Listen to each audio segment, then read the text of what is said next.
السلام عليكم ورحمة الله تعالى وبركاته أصحابي سولو هذا معلومة ونحسن هدي أبين كنت هنا هبين ونحسن عيد مبارك بان لنا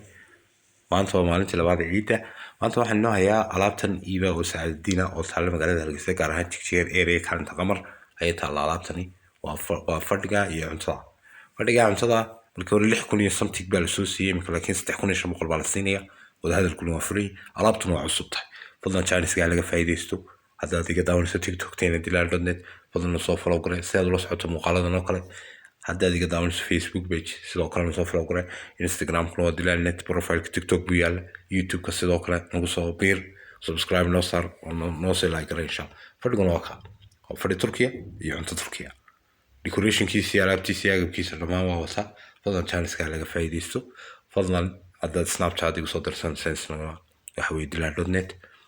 alaabtan waa Chinese haddaad alaab iibinayso muuqaalada degan iyo sawirada quruxda badan oo kale intaad ka soo qaato fadlan WhatsApp-ka nagula wadaag si aan kuugu iibgeyno haddii ilaahay idmo macmiil ama asxaabteeda qaaliga ah haddii ilaahay idmo ma jeclin aan macmiil yiraahdo laakiin waxaan jecelay asxaabteeda qaaliga ah ayaan inta badan ku faanaa marka fadlan cid u baahan alaabtan insha Allah 24 WhatsApp iyo call iyo Telegram insha Allah. Assalamu alaykum.